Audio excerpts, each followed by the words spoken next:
feel like they have a saying that says a shark never outgrows the tank he's in. So once you reach that level of the tank getting too small, then you never stop. It's all natural. Like don't try to go by the book exactly. Like I'm gonna do this.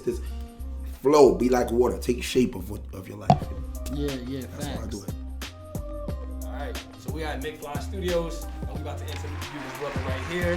Muggsy McFly in the building, in his building actually. We in your building, right? Word. Yo, you guys are crazy. What's good? Talk to me. Chilling, brother. So I just want to say how much I appreciate you. We've been trying to get this interview going for a little while, but one thing I have to say about this man right here is super humble, super dope.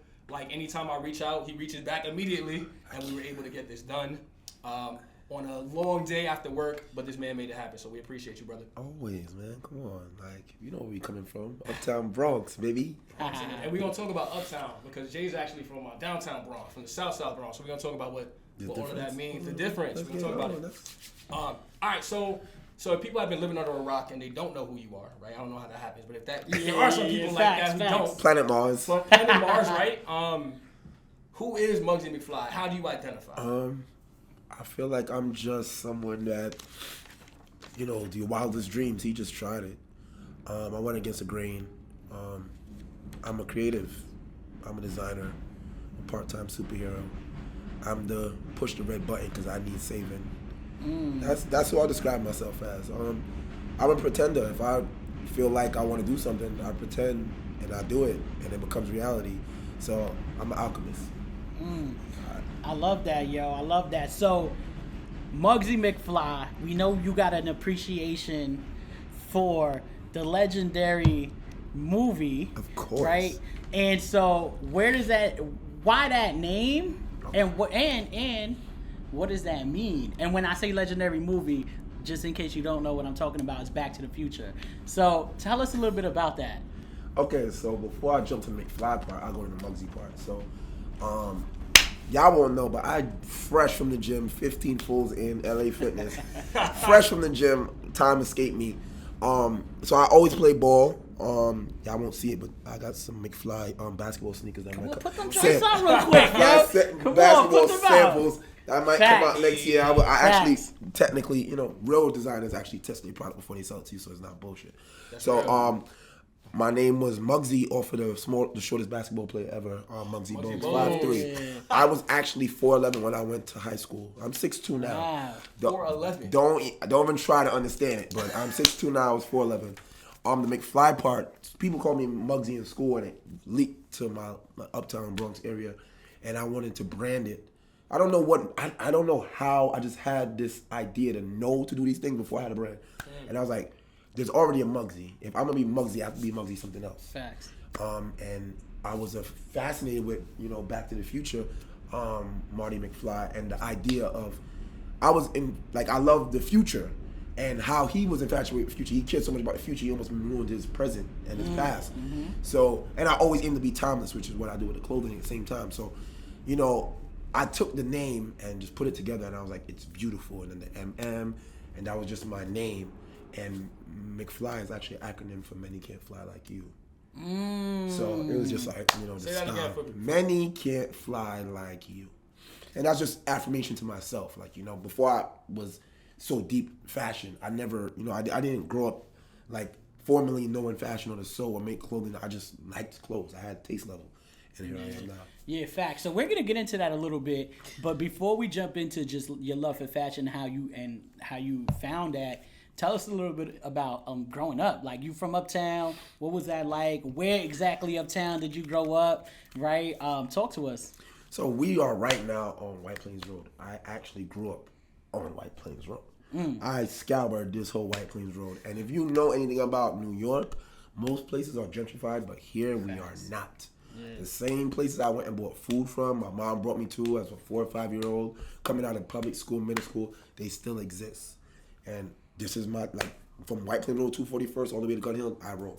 Yeah. And then a couple of blocks in between, I just roamed. So I grew up here, and it was kind of, it was difficult. My mom was a single parent, first generation immigrant from Jamaica. I'm the first person in my family born in America, actually. Wow. So it was a lot. So, I was always bright, but I was short.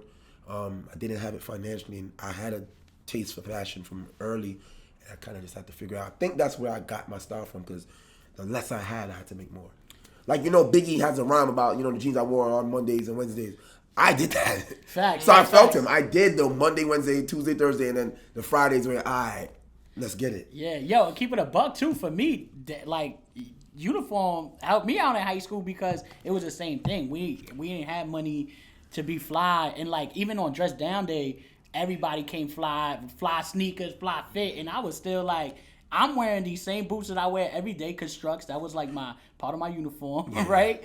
And so now I feel you. I had it's so crazy though, because growing up, I hated uniform, and I never realized that was the way to save kids that didn't have it. But I still wanted to take the challenge to have it, no matter what. I just didn't care. I'm like, I want to figure it out. Yeah. And now looking back, it's like, oh, that's why. Okay, but we ball. I don't know. We hear that. Yeah. You figure that out. And Kev, I'll pass it to you in a second. But I think one of the things that's important for me that I think about oftentimes, just in terms of fashion and not having it, like you were saying, is the resiliency behind it, right? Because you're like, yeah, I might not be able to have this shirt right now or these sneakers or whatever it is that you want, but you might figure it out, and in the process of figuring it out, you got to go through some hurdles, and then when you have that joint in your hand, people forget this social media stuff and everything. There was a time where all you got is your rep outside, and in school, that's where it starts. So if you ain't dressing right, you getting. Bullying ain't like the TV shows where you getting beat up. It's look at he wore that pants. Word. I seen people mess up someone's pants so they can make sure that's the same pants you wore the next day, so they can cut your ass. I've seen it. Yeah, your shoes is dirty. I've seen it, and that's where you get the thick skin and the resilience to just figure it out. And you still getting roasted today, like, of course, it's so that's why if you know anybody that grew up in like similar neighborhoods in the Bronx or wherever, and the roast sessions start, we so quick with this joint because we grew up having to be ready. Having to be ready at all times. Yo, crazy. It really is. You could tell the difference now, because like, oh, you guys are like, it's funny, like you can't say anything wrong in society now. Yeah. And like I think about it now, like the things people are able to do and get away with is like, wow. That's why like. I take my fashion risk is like, this is, somebody like, you could put beads in your hair. I'm like, listen, my skin is tough. What I've been through, and what y'all crying about now, this is light. It's a cakewalk, easy for me. So, yeah. And just in case you hear a noise in the background, we all really uptown in the Bronx. The train will come. This is authentic experience. You're going to hear the 2 train. You're going to hear the Jamaican music, the Spanish music, the train. Maybe some gunshots, motorcycles. I mean, we really live from the Bronx. Yeah, facts. So tell me a little bit about, so you said growing up, you didn't necessarily always have it and stuff like that. Mm-hmm. So where did your appreciation for fashion come from? Like, who were some of your inspirations? Was it other kids around you? What did you see? What made you want to? I'm trying to think. It's funny. I don't really know where it actually came from. It might have been school, like, I think my cousin might have been the first person that actually got me thinking about it, because he went to school. He was like 3-4 years older than me, and he went to school. Like, we all had our play clothes, and then one day he started going to school, and he looked great.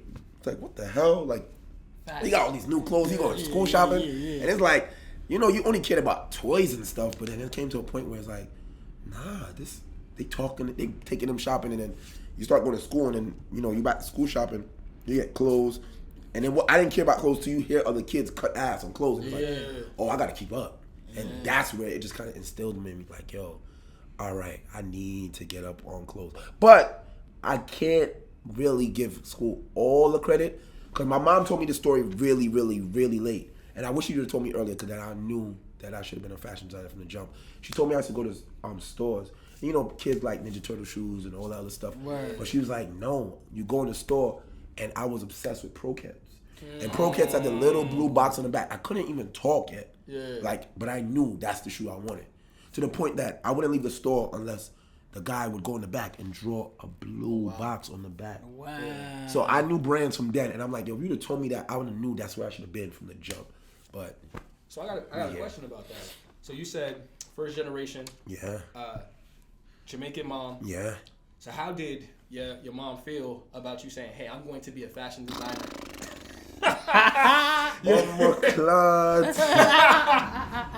ain't gonna lie. All right, so basically, I believe African families, Caribbean families, or anybody from them places, and you come here, they are extremely into your success. Oh yeah. So if you're, and like I said, I was first generation. My older cousin, he kind of went out the route. My cousin, that we are like a month apart, he was finished with school. I was the first guy to. There's girls in my other side of my family that graduate, but I'm the first guy. So you know the guy's stigma, like waist and whatever.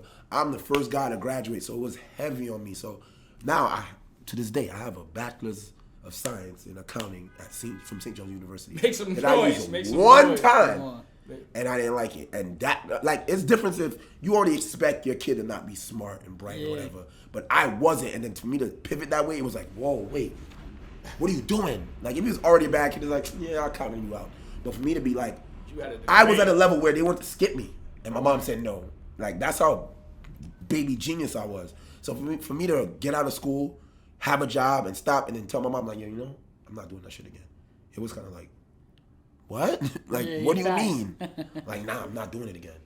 So it was tough. It was really, really tough them first few years. She didn't understand it. It didn't get to a point where I didn't ask her for money anymore. And it was like, what are you doing?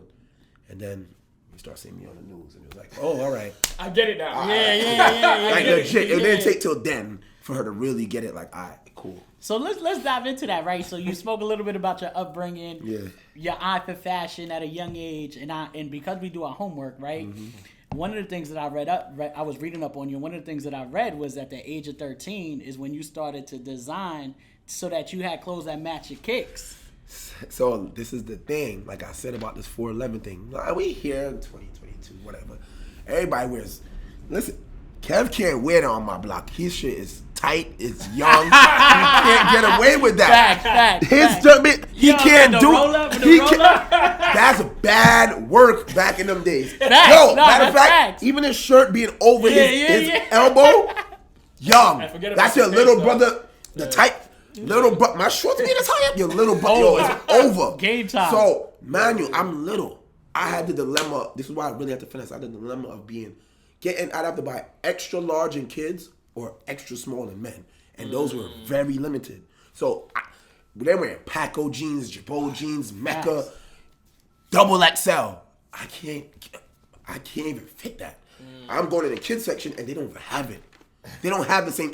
The Jordans and the kids and the Jordans and the men's don't look the same. I'm looking crazy, like.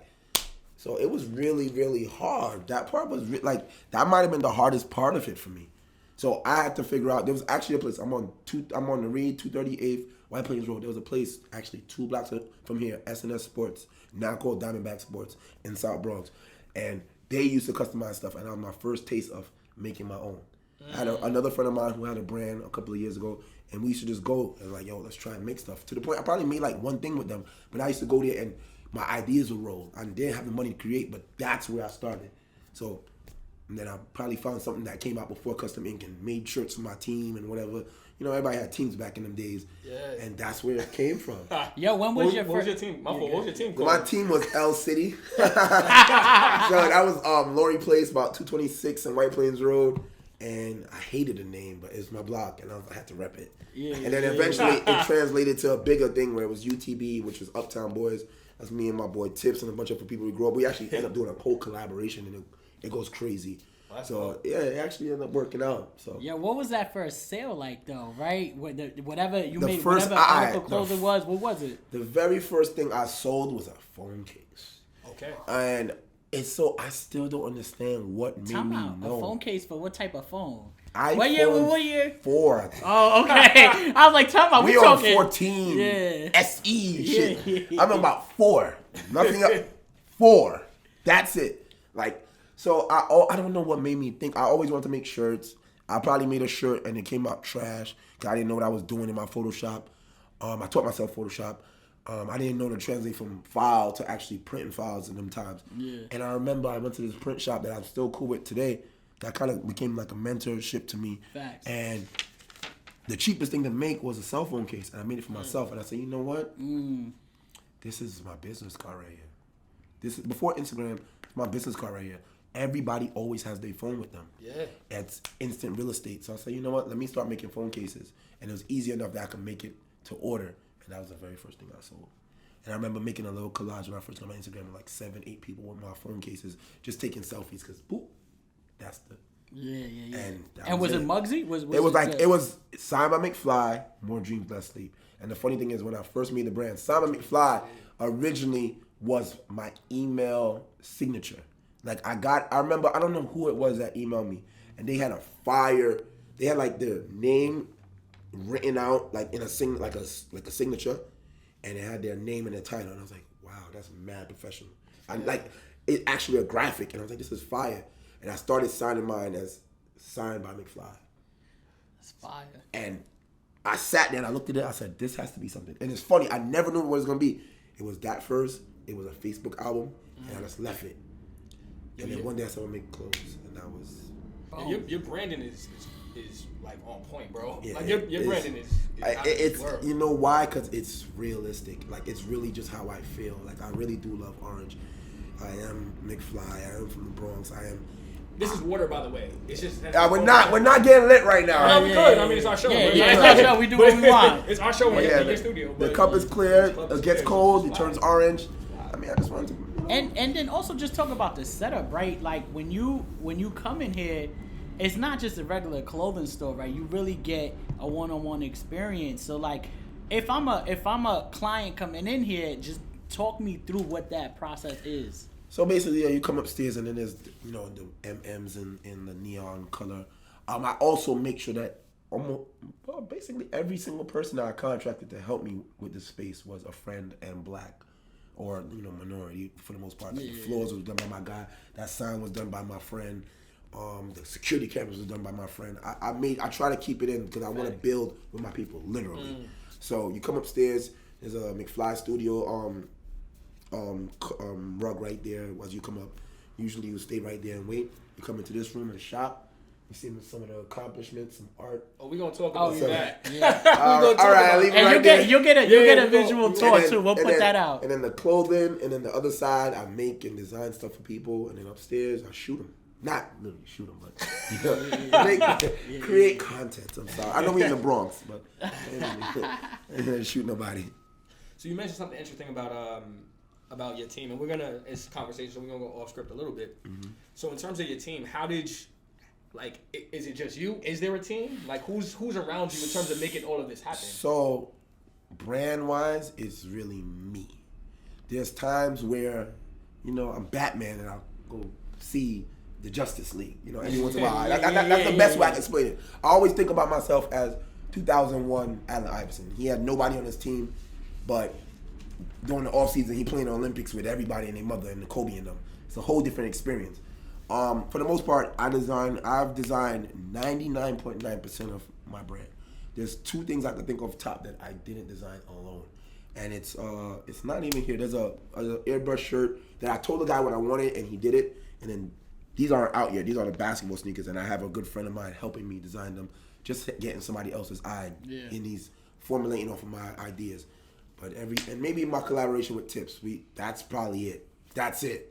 3 items I can name off top that I didn't make. Everything else is you. Everything else is just me. Like flat out. Completely my vision. No assistant at all. For the most part, I make some stuff here, or I design it via Photoshop and send it to a factory, down to my rug. That's all me. So what made you want to have like an actual brick and mortar, right? Because I know so much people like shop online and people get their clothes online and stuff like that. Why actual physical location? So I believe that you want to set yourself apart and you want to be better than you were yesterday. Mm-hmm. And it actually came to a part where I was supposed to meet with Bernice one time. Then I was supposed to meet with Mano and like a couple other heavy hitters. That's Bernice Burgos, right? Bernice Burgos. Name drop it.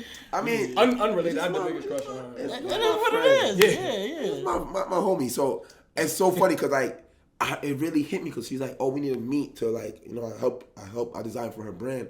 Yeah. And she's like, we need to meet. And I'm like, damn, I have nowhere in the Bronx. Like, we don't have no regular cafe or Starbucks, something you can meet at. It's like Panera Bread and Bay Plaza. That's about it. And it's like, damn, I don't have no way I could bring her to this is crazy. And I'm like, damn. So we end up like going to Dykeman, which is, fuck it, we ball. It was fun. I was like, I need that. I meant Mano by the park and Gun Hill. We just chill. But he's gangster. He's not afraid of anything. But I was like, nah, like to bring like no matter who you are, to bring yourself to that level, you need a place of business. It just separates you, and it also is mentally something. Because I remember before I had this actual place, I got an office. Because a good friend of mine, my friend Ed from Since 1982, he told me you need to get out of bed and drive somewhere and get dressed, because it kind of makes you want to go work. When you know you're out of your bed isn't right there, your fridge is out there, the TV's not right there, you'll work differently. There's no cable here. There's no bed here. Of course, there's food and distractions, but you won't get completely distracted. You'll be motivated to go and come here, and that's why I did that. Also, I started traveling a lot, and it's like I need to be able to house things. So if I have somebody able to come in, I have an assistant here and there to come in and sell to someone, it stands. And I want to actually just represent for like my neighborhood. You walk by and see that sign, it's like, yeah, it's a different feeling, you know. No doubt. So I just want to take a second to think about your entrepreneurial journey, right? Yeah. So I was reading on, I think in Essence, they put out an article, right? They did an interview on you, and they said, number one, you started your brand with no investors, Of course. and $1,000 credit card limit, and whatever money you made from promoting when you was like promoting events and shit. Yeah. Wow. Yo, Forgot about that. Yeah. So just talk a little bit about that journey, right? Just like you literally did this with your own money, started like on your own, ground up, building this. Well, I've learned that a lot of things that we know and love that, you know, are like critical to our culture and everything, we don't own. And that's the thing I hate the most, because I feel like we don't own what we make. You know, I don't want to get into the Kanye spiel, but, you know, he talks about the fact that a lot of things, we can't make decisions because we don't own things. And I had a really, really deep conversation with my uncle before he passed. And before I was becoming an accountant, he's like, become an accountant, but be a CPA and own your practice. And he'll tell me, he's like, yo, the trap is the rapper and basketball player they want you to be. And why they think you want to be that? Because guess what? Those guys are employees. And from that day, I realized that they telling LeBron James to shut up and dribble. And legit, he can't just sit out whenever he wants. He has a contract. He has to play. They might dress it up the way they want to. Has to play. You've seen it with Lil Wayne and Frank Ocean. They gotta drop this album. Yeah. Because they have contracts to that. They don't own their name and their likeness for a lot of things. And I'm like, wow, that's crazy. Like, that's crazy. And it's like, I just want, like, I'd rather take away my security blanket or guarantee money to ownership. Because now I can give this to someone. And then, of course, Ding Dash. Drill that in your head. Like, you can't get this to your kids. And I'll never forget that. It's like, wow. I was already on my journey when he said that, but I just wanted to own it. Like, I'm always going numbers, and I want to have control. I see people in groups and stuff, and it's like, because he's not here, and I can't do this, and I'm limited by that. I'm a very creative person. I have to express it. All this is expression. Ain't nobody gonna tell me I can't put these up on the wall. Can you talk? You're mentioning some really important things, right? Because a lot of times we don't read what's in the contract and the fine prints, and so we sign off because we just want the money. We see the money, we see the dollar signs, right? But you mentioned likeness, owning it, trademarking, right? Having your own. How'd you learn about those things, right? Because I think a lot of you can start your LLC, but if you don't trademark certain things, right? I will tell you, fuck that. I'm gonna keep it a buck. You figure it out. The first thing you do is start. I got the LLC way after I actually started the business. And I tell people, and a good friend of mine, my actual accountant, my friend's father, he told me, like, yo, the only reason you get LLC is to pay taxes or to get a business loan. Everything else, you ball. Just go for it. And what are they taxing you off of zero? That's why so much people don't start things, because they're trying to be so intricate and professional out the gate, and it's like, you got this beautiful roof on the house and there's no essence inside of it. Like, have the house, have something, have a desire, have a demand first, have a brand. Yeah. And I figured it out after the fact. I got to a point where my bank was calling me like, yo, you have so much transactions. This is a personal account. You need a business account. I said, let me get a business account. They said, we don't have those. And if you keep doing that, we're going to get you. Transferred it over to Cash App. Cash App got a little heavy. I was like, all right, I got to get LLC. business. Now I have like 4 or 5 business accounts, and I could get a business loan, business credit line, everything. Change everything. And eventually, I mean, I feel like they have a saying that says a shark never outgrows the tank he's in. So once you reach that level of the tank getting too small, then you level up. It's all natural. Like don't try to go by the book exactly. Like, oh, I'm gonna do this. Flow, be like water, take shape of your life. You know? Yeah, That's how I do it, and it worked out for me. Clearly. I have my problems too, but it worked out. I'm here. We'll talk about that, right? Like, because again, go ahead. I will. I like that because I want you to know that it's not all sunshine and candy canes over here. Like, shit happens. The bigger you get, the harder it is. And I'll tell you, like, being someone that does it alone, you take the losses on the chin. Like, it's me. Like, if I decide, like, I watch and I pay attention to the industry, and it's like, they'll tell you, like, Kanye will drop the Wave Runners the first time, and it'll be 3-4 months till they ship. And being the mental guy I am, I thought about it. I'm like, wait a minute. What he's doing is a pre-order. Yeah. Travis Scott does it too. The release will be 6 months later. And I'm like, because they have the clout in the name, they're able to get the demand and then sell it. They have no risk because then you paid for it already. Oh, yeah. They already starting with the profit and then subtracting. Me, I'll make 1,500 pairs or something and I'll tighten up. Then I gotta put content behind it to sell it. Yeah. It's a little different journey, you know? And then like, but again, at the end of the day, at the end of this movie, ain't no credits. It's just me. One man show. So it's a little bit different. So I would tell people that, like, anytime someone comes and tell me they want to do anything, I said, if you don't love it, don't do it. Like, for me to get up in the morning and went to the gym, leave the gym and get invited to another gym, go walk my dog, then go to the next gym, work out, go get drunk, go get lit, and go back to the gym, and then come here and do an interview. And this is not even half my day yet. All right, so as we look at the wall behind us, and for those of you who can't see, we got some heavy hitters on there. We got Jim Jones, we got Ghostface, we got Raekwon the Chef, we got my boy Young Thug. That's my favorite one. We got Bernice Burgos. We got there's some heavy hitters on the wall. So we got Fab. We got F.A.B.O. So I met Buddy Hill yesterday. You met who? Buddy Hill from the Pacers. The best show. Wow. Okay. It's cool, man. So tell me.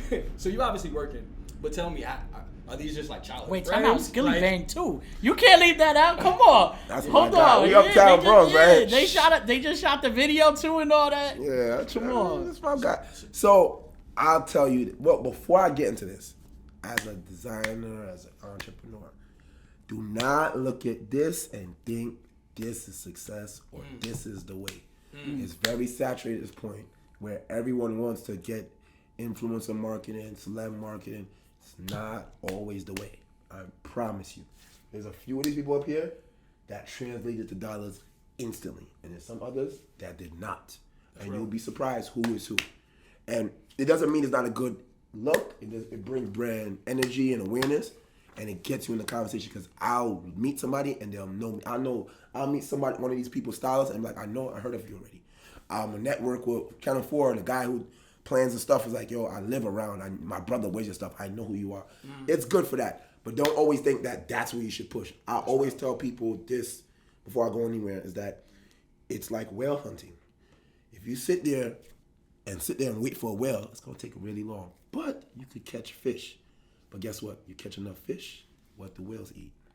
Fish. So get the small community, and you'll make enough noise to catch these whales. But most of these people are just, I feel like it's just God. Like it just lines up. I'll give you 3 of these stories. The Bernice Burgos. I'm a designer, as in like graphic as well. So I was party promoter. A friend of mine hit me, said he had a hosting. Bernice is hosting. I just started doing girl clothing. And I'm like, shit. I don't know why. I'm like, something just got to connect. Well, at the time, I'm charging only $60 for flyers. I'm like, you know what? Flyers on me, but I want a proper intro to her. I want to give her some clothes. So, all right. Walked in the club, seen she was there. All right, cool. Owner there, DJ there, the person that's paying her. she got to listen to the person that's paying her. Yeah. So I'm good. Yeah. I'm like, wait a minute, how she got here? Or the driver. The driver's my man. He's actually texting me right now. The driver's my man. So I'm like, yo, you see this bag? Make sure she goes home with this bag. Says, I got you. So now I'm secure. If he's about to leave, I'm getting to her. Yeah. Everybody's here. So I see people trying to slide and stuff, blah, blah, blah. Her assistant. I say, yo, it's time. All right, come. Introduce, this is designer. Went up to her, talked to her, said, yo, you're the GOAT. I designed stuff like this for people like you, and blah, blah, blah. Showed her some pictures. Smile. Oh, this is nice. Gave it to her. Washed my hands. I said, yo, you got it?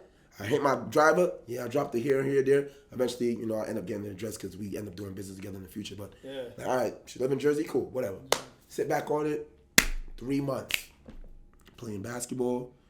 We was cursing each other out. Guy comes in, tells us about himself. In the middle of that, my phone just goes crazy. And it's that picture. Oh. And that was the difference. And then she proceeded to post that, a video, another picture, a highlight. And I'm like, why is she doing so much for me? Oh my God. So she really fucked with you. She really fucked with me. Brand. And guess what? I was so strung up that I didn't even say thank you yet. And my friend was like, did you say thank you to her? I was like, oh shit. Jumped in the DM like, yo, thank you so much. I appreciate you. Yo, your stuff it's always stay ready so you don't gotta get ready. So she said to me, I love your stuff. Quality's amazing. Who does your stuff? I said, she has a brand, right? I do your stuff. I do my stuff. We gotta connect. Number. And here we are. I mean, I call Bernice right now, like, how you doing? She came to my my grand opening, my old store. She came to my fashion show that just passed in October. I mean, if anyone is my friend, it's Bernice. I won't lie. Like, I legit consider her a friend. Can you? I just want to kind of highlight something you said in that story that I think is really important. The idea about being ready. Yes. Can you talk about how important that is for entrepreneurs? For like when a moment, like a big moment comes up. They say the thing about it's never luck. It's just being available for blessings. And that's just really what it is. Like, you don't have some good clips to pull out of this. I can't help it. It's just the truth. I'm just always ready for blessings. So like, I'll actually give you the one that just happened this week, and I'll give you the Jim Jones one. Honestly, I was on my way to the studio. I had a meeting with somebody, and they were flopping. I could just feel they were gonna flop, and I'm like, you know what? I ain't gonna go home, sob, whatever. I'm just gonna come to the studio. This is where I need to be. Yeah. I'm just gonna come home. The energy's here. Drive in, see my man's a rapper from over now. I'm really cool with. We just started following each other like 2 weeks ago, the most. And he's like, he puts up some shit like, yeah, I'm about to go to this Brooklyn game. Who trying to fuck with it? And I was gonna write him like, yo, we out. I'm like, you know what? I don't really want to flop on this meeting, but not looking good. I'm like, you know what? I liked it. He put it up like 20 minutes ago. I'm like, man, people probably hit him. He got bitches hit him, whatever. He's like, yo, bro, we out. I'm like, all right. He's like, yo, and I got these tickets from Buddy Hill. Bring some stuff in. Oh. I just stayed ready. This went from a flop to I'm in basically floor seats, Brooklyn, Barclays Center, VIP, wait for the game to be over to meet with Buddy Hill. That's just staying ready. And you had the bag ready. I had everything ready. Yeah. So and then with the Jim Jones, it's just so funny because I remember I had a surprise party, and the theme for my surprise party, which kind of led to kind of make Fly Fest, was you have to wear my stuff. So I was like, okay, I came to the event, and I never forget. I reached a crossroads, and this becomes a time when an entrepreneur where you just know things without it being logical. It's just energy, you know. Yeah. So I tell people and brands that be mindful of what you post. I try not to post too much camera phone pictures. I try to be as professional, shoots and whatever, clean cut, whatever. And I remember we did a little funny picture where we had all our feet in it, and everybody had my sneakers on. And we were doing like dip dog shit. I don't know if y'all been outside that long. Hide and seek, manhunt, tag, and all that shit. So we doing it with the shoes. Yeah. And I did somebody did a boomerang, and I was like, send that to me. And it was so, I felt so good about it, but it wasn't like a professional video. Yeah. And I'm like, I want to post this, but it's not. You know what? I'm going to post this. The next day, Jim Jones likes it. And I'm like, first of all, it was going crazy. I'm like, wow, I'm happy I posted this. Yeah. Then he likes it. Justin D, I'm like, yo, family, I'm fucking with the sneakers. What's up? And I'm like, Capo. Change your DMs. Capo. Yeah. Let me double check. Let me be honest. I love all these people, right? But first of all, when a celeb hit you first, it's one thing. 2, this is Dipset. Yeah. This is outside. Yeah. This is different. This is like, who the fuck is you talking about? You understand? Yeah. Like, that's come on. So when that happened, I was like, whoa, I move fast. Like, yo, where you at? Yo, I'm gonna be in town tomorrow. I'm gonna hit you. I ain't even get his number yet. I'm just stoked. Straight business. Like So I'm watching. He just started opening a studio where he's shooting shit with other people. Wait, like, yo, what's up? He's like, yeah, I'm about to go to Ricardo's. Like, I'll come straight to you, bro. He said, all right, what size you wear? 9? Got you. Go to Ricardo's. Mind you, he just shot a video. Dirty blood niggas in it. I swear to God. I'm like, yo. Mind you, them same dirty blood niggas is at Ricardo's outside with him. So I'm like, fuck, man, I'm a Bronx nigga. I'm fearless. I come out with a bag, walk past a bunch of people sitting there eating. I see him. One of his little goons stepped up a little bit. I'm like, yo, Copper, what's good? He's like, oh, and he knew it was me instantly. Part the Red Sea, literally, the Red Sea, and gave him the bag. And I got this nice little video where he just takes a sneaker on, and I just started recording. I'm like, you know what? With celebs, I'm on point. It's a lot of points you need to get.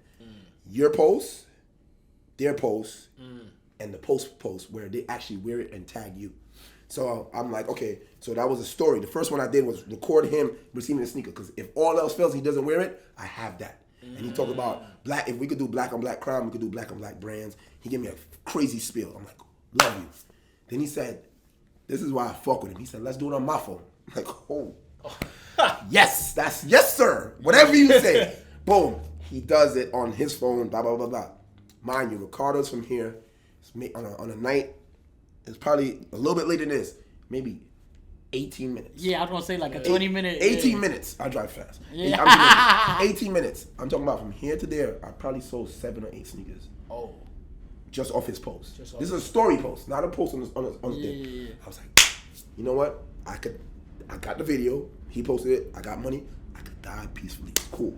So I'm not going to press him and ask him when he's going to wear it. I just left it alone. Yeah. So I'm chilling. And I talked to myself. I said, wait a minute. If he came to me, that means he liked it. There's no pressure. It's not like it was a gift. He asked for it. So he's going to do something with it. I just got to be patient. Wait it out. One of my friends, I said, Taylor, and she works in Revolt. She's like, yo, Jimmy gonna wear your shit on Trip Report. I said, what? The fuck you talking about? She's like, yeah, I went to work today and he had the sneakers on. I was like, you're fucking lying. And she sends me pictures. And I'm like, she sent me a story of somebody else, the stylist. I'm like, oh shit. Start stealing her shit. I roll her like, yo, can I get pictures? I'm the thing that she styles Trey Songz and whoever. We follow each other now. She wants to hit me up with basketball players. I gotta make basketball sneakers sizes soon. Stay tuned. Coming soon. Then there's photographer. I see her post something. Boom.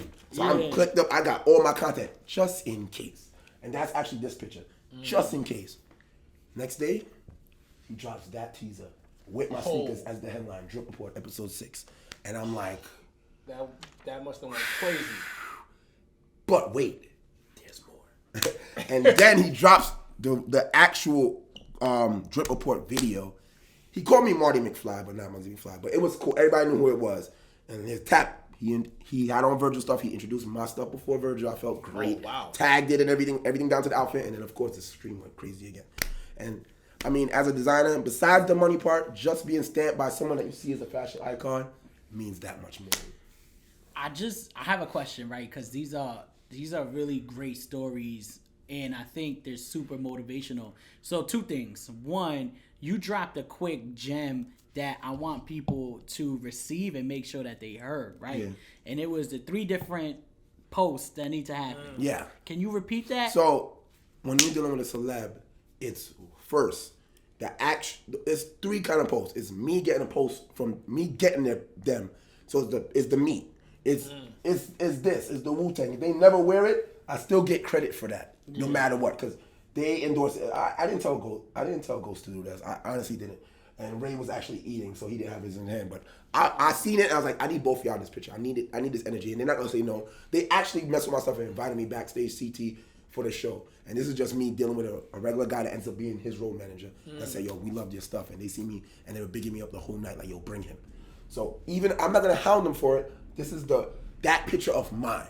The other picture is now if they wear it, like, okay, a little mama, she wore it. She never tagged me or nothing. She wore it. I got it.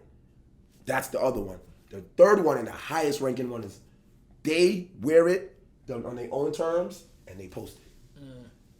He didn't tag me. Ding Dong definitely tagged me. Ding Dong is actually, I consider Ding Dong.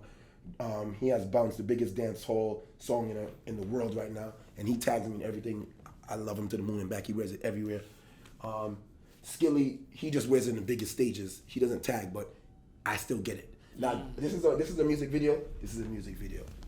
I still get random FaceTime calls like, yo, you see it? You seen this? I'm like, of course I seen that. You feel me? So those are the 3 posts. The one that you take before they wear it, the one that they do bigging you up, and the one that they actually model for you. Because that means more. Like Fab did this video and stuff with it for me. It's cool, but I know what really gonna get the people going is him wearing it. It's a whole different level when they actually wear it. Yo, Slick, make sure you get the wall. Yo, we got an intern now. Live from the Bronx, we moving up in the world. Yeah. Make sure you get the whole wall, brother. I love that. So, I'm not going to hold you. I was definitely looking forward to this interview all day. Like, nah, not just all day. Oh, like, bro, we've been talking. First of all, I ain't gonna lie. I changed the date a couple times. October and Muggsy, Orange. It's a lot.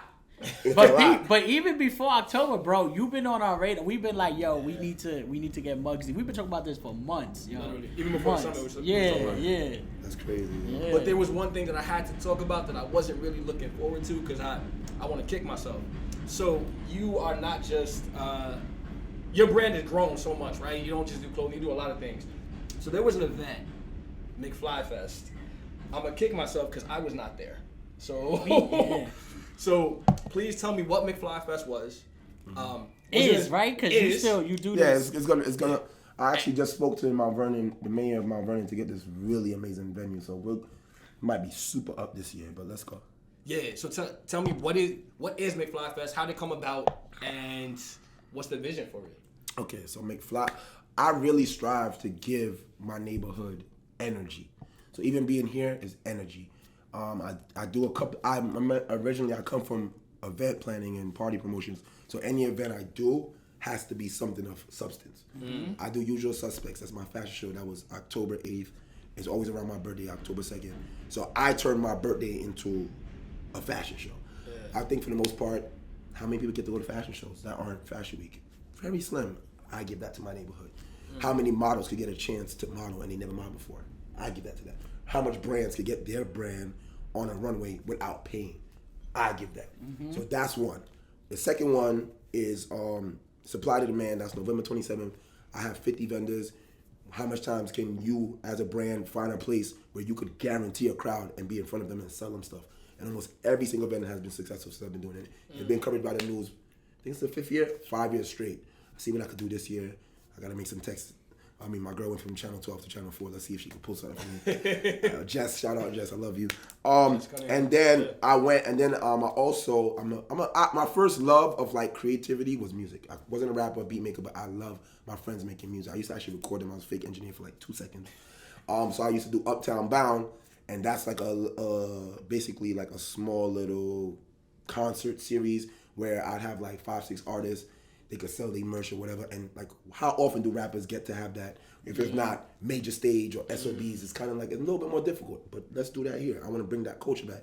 So the last one was McFly Fest. And what McFly Fest, honestly, the very first thing McFly Fest is a humble brag.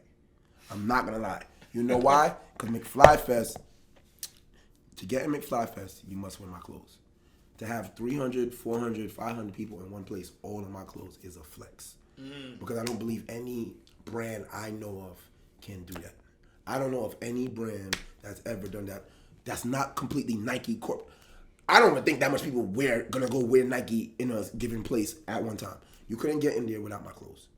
And I feel like I was the only person. And that was a little seed that I got from the surprise party I had where people wore my stuff. And I'm like, wow, this feels good. Like, to just see so much people at one time wearing my stuff. I've gone to parties and see 4 or 5, but now, and it's custom appreciation. So basically, how McFly Fest work is, if you own the clothes already, just wear it. If you don't, buy before or at the door. So you basically stop and you basically get drip checked, and it's like, you got enough, go. You don't, go buy. And then every drink comes in this.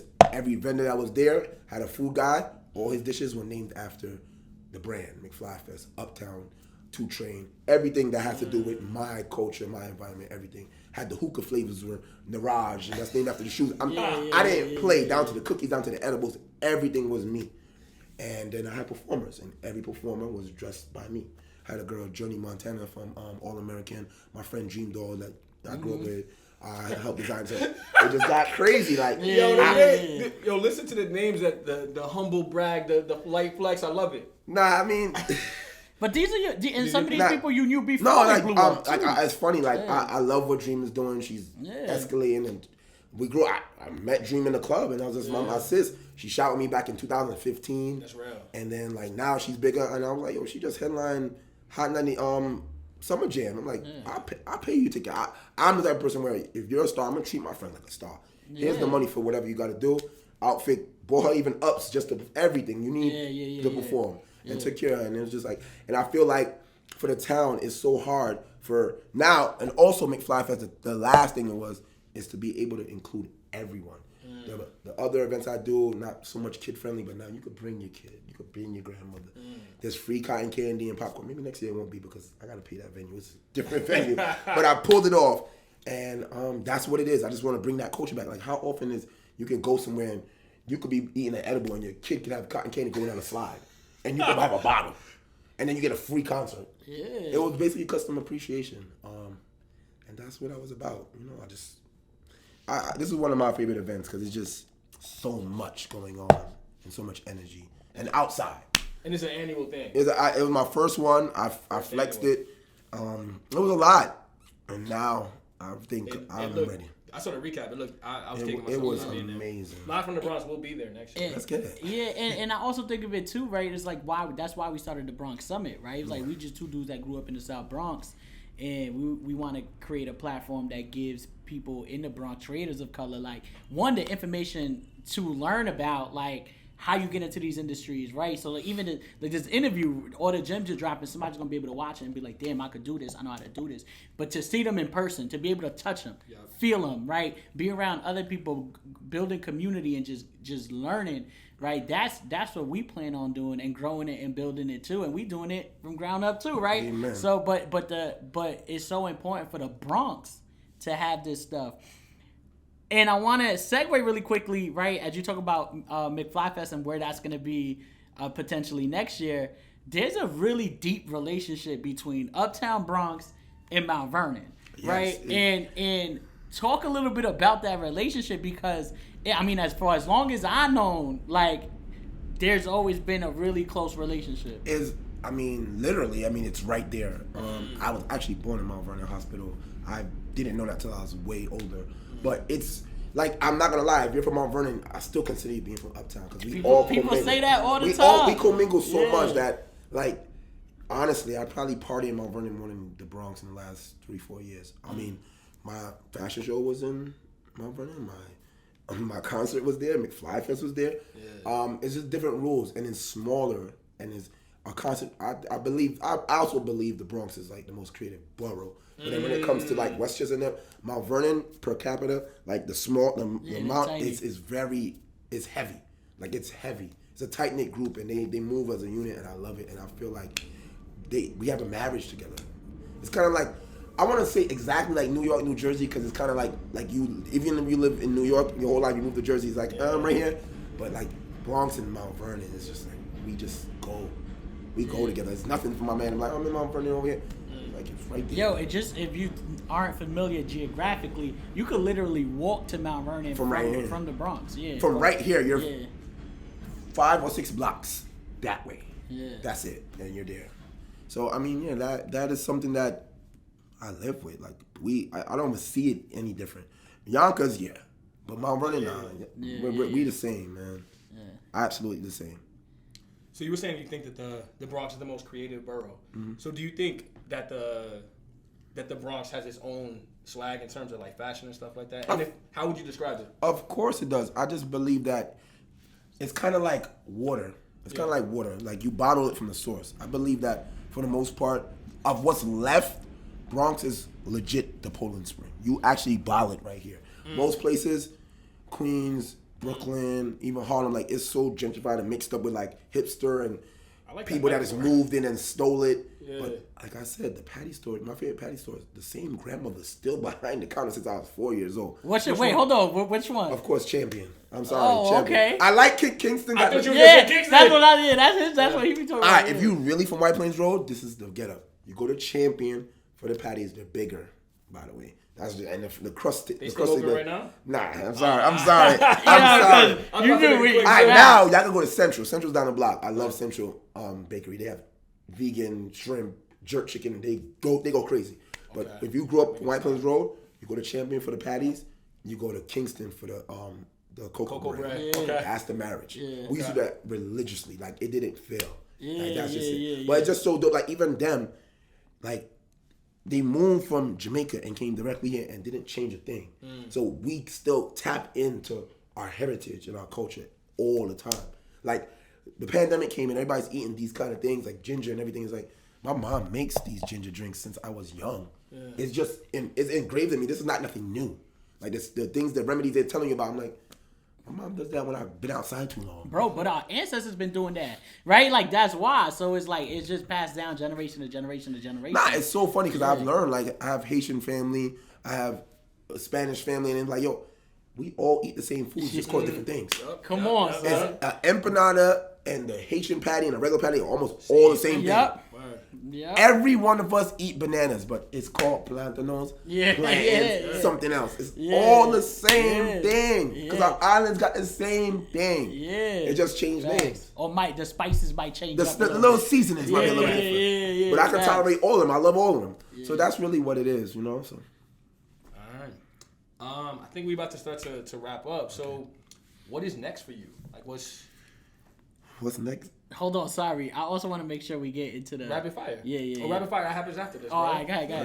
We got it. What's next? Yeah. So, I'm trying to scale. I wanna crack into the corporate world, and I want to do that without compromising my ownership.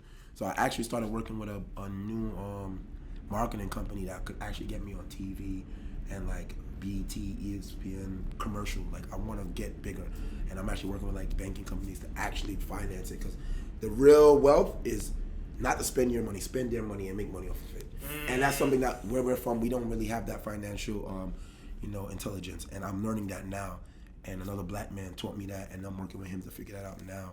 And I like it. Like this fourth quarter might be amazing. So the next things I'm working on, one is the basketball sneakers I show you. I'm working them out. Make sure that I'm actually, if you ever play with me, I'm really gritty. I don't stop. I'm crazy. I'm Draymond, Tony Allen, all in one. And I can shoot the three like PJ Tucker in the corner. Either way, like I get busy. So I'm working on a basketball sneaker. I'm trying to drop next summer, but like I would tell anybody that does clothing or does anything creatively, I use my strengths in everything I do. I'm originally a party promoter. With the sneakers now, what I want to do is I want to release it with a tournament. So the tournament will have the basketball sneaker. I have plenty of friends that went D1, played overseas, got gold medals, legit gold medals for Puerto Rico and every other place. And they agreed. I mean, I'm still gonna call Lance when I need to. And let's see if Buddy Hill's. We'll see, Buddy Love. Let's see what's up. So I want to do that and give that back, and then I also want to recreate moments of my childhood where like Little Penny, Jordan commercials, Kobe commercials, Nike commercials. So before the actual tournament, I'll drop all the tea right now because y'all can't stop me. I want to recreate the Nike commercial. I want to recreate the Nike commercial where they're dribbling, and I want people to be dressed in my clothes with the sneakers on. I want to do a photo shoot. There was a thing where a bunch of Nike athletes had white shooting clothing on, and it was called Second Coming. And I want to do a photo shoot with every player of the teams and kind of look like Olympics. And it's like before the game, so it's promo. So now every player can promo it. I probably I want to put money into the game, so if they win something, so like I want to come in the tournament. Your clothes is covered, and y'all can win money. And that's it. And I kind of do want to eventually get to the point where I have my own Dykeman type of thing, but I am working with like my councilman and everything to put that in motion. So first thing is the McFly Classic. This McFly thing is going to go places. McFly Classic for the basketball sneakers. Second thing I'm working on I'm actually working on my own kind of foam running shoe. So mold, like just like the Crocs and all those type of things. I'm working on that now. I actually just got new numbers on that now, so I'm waiting on the samples. You're watching. If you watch this a year later, you'll see that it's actually becoming a thing where brands are thinking of getting rid of all the lace and all the other leather because it's too cost effective. And what Salehi and Kanye have done is made it so popular that everybody wants. And if you watch, every company has entered it, even down to Balenciaga and everybody's entered it. My people need it too. Let's get it. So I'm putting that in. And lastly, the biggest thing, and before I even get into the last thing, which is dear to my heart, I want to tell you that it's not always money. It should be love. But there's one thing that I do this for, and that's purpose. I'm really, really big on purpose. And I always tell people that, well, two things I say is that if I can't get up and go play basketball right now, I'm a prisoner, that's why I was playing ball all day. Second thing is, I want to be the person that I needed growing up. So I'm starting this company, not-for-profit. I'm actually supposed to hit my CPA tomorrow, not-for-profit called Karma, where kids are resilient, multifaceted artists. And I want to actually get kids 6th, 7th, 8th grade, right before that turning point, before they think they're too grown or they're too young, and actually help them become artists. I have the infrastructure where I could make a kid a podcast, could make you a model, could make you a designer, could make you a fashion designer, could make you a model, could make you a photographer, a videographer. Why not? So that's where I'm going now. And I just have, turn around and just tell someone, even a basketball player I can make you. I mean, anything you really want to do, I can help you become it. And it's just, if it's not me directly, I have a phone call away. Oh, what, you want to learn how to make beats? I got a guy down the block. Oh, you live on the West Coast? My friend just got signed to Mustard. I'll bring you in the studio session. Yeah. You want to be a rapper? My friend my friend writes for people. Yeah. Let's get it. Yeah, sorry, you gonna wrap up with the last. Just I want to make sure before I was gonna say something. But Nah, you good. That's my non-for-profit is what I'm working on. Lastly, closest to my heart. Yeah, that's beautiful, and I think it's needed, right? That's kind of again, right?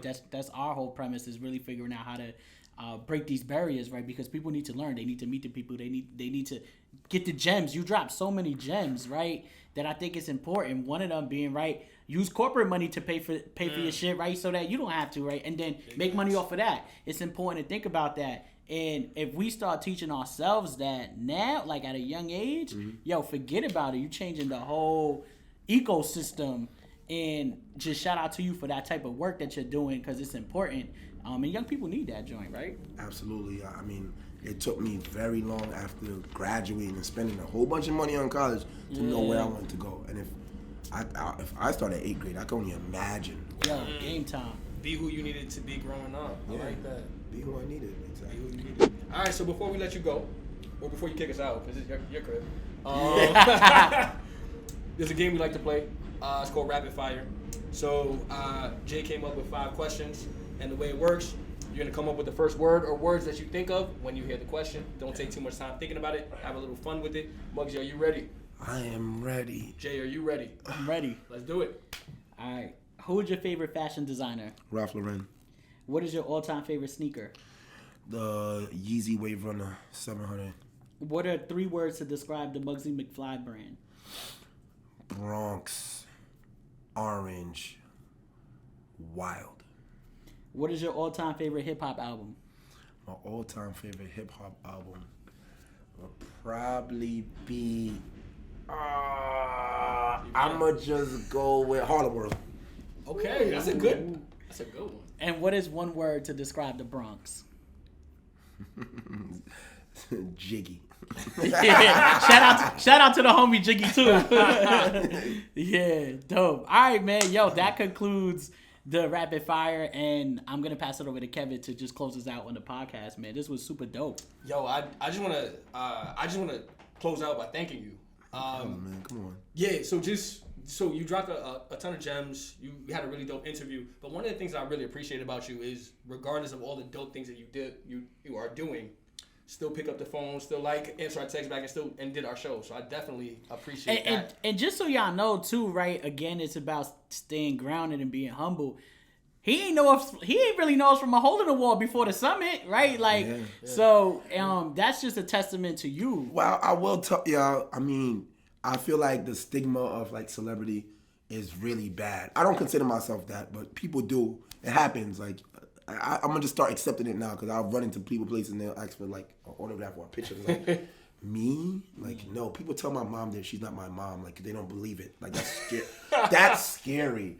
But I just wanna be realistic, man. Like, why? I'm a man of the people. Like J. Cole said, like, you take the crowd and you break it up and everybody gets a piece. And I'm really big on energy, and you guys' energy was always great. You're doing something from the Bronx. I mean, like, I want to be in every conversation for the Bronx. That's a good conversation. Why not? I mean, if I consider myself the designer of the Bronx, I want to be in it. I want to be a part of it. My mission is to own my borough, then my city, then my coast, and then we move from there. I like it. So once again, thank you for kicking it with us. Thank you for all the gems that you dropped. Thank you for letting us be at McFly Studios on White Plains Road. This is such a dope space. Thank you. This interview definitely lifted me up, and I'm actually probably play this back a couple times because there's things I learned. Yeah. So I know people listening are definitely going to get a lot from it. So if people want to follow you, anyone who's not already, can you throw out your social media? How can they follow you? How can they tap in? At Muggsy McFly, Instagram.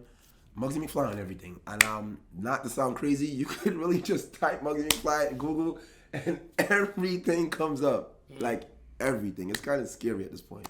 But yeah, I mean, I'm here. And I'll tell people, if anybody really, really wants to connect, I really answer. Just I'll tell you what it is. I just believe that you gotta have some type of heart or love for it. Don't hit me and be like, what's the best t-shirt? It's not a real question. It's not legit. You did something, you tried something, it didn't work out, you need help, I'm here. I sat here, get DMs, and people will come in, and it's just me here, and I'll meet with them. I had a dude come in, he's 6'6", looked like a serial killer, and I was like, shit, I be setting myself up, but I want to help. But the energy, like, don't come here and try to pick my brain about some fast money scheme. If I see you're an artist and you're for it, hit me, I answer. I seen your interview here. I would love to tap in. I am able to be touched. That's it. And that's my purpose. Man of the people, we appreciate you, brother. Of course, man. Jay, can you throw out our social medias real quick? Yeah, for sure. Follow us on Instagram at Live from the Bronx. Follow us on Twitter at Live from the BX. We're going to get the Facebook page popping. We got our new intern. He's going to make sure we right on the social media front. And hit us on our website, livefromthebronx.com. That's where all of our information, like anything you want to know about our brand, what we're doing, who we're interviewing, etc., it's there. We have the Bronx Summit 2023 is coming. We're going to start the planning process. Sure. We're going to put that website out soon. And make sure you follow that page as well. We just created that Instagram page, Bronx Summit. That is @_the Bronx Summit. And it's going to be popping. It's going to be even bigger next year. And if you want, hit us on our email. Let us know who you want to see. We're branching out now. We started in the Bronx, got so many dope Bronx creatives, but we want to continue to touch the people and give other creators a platform, the space too. So we'll be in the Bronx. We're going to keep bringing the Bronx to you, and we'll start to add some other people into the fold. So with all that said, Kev? We out there. We back. Yeah.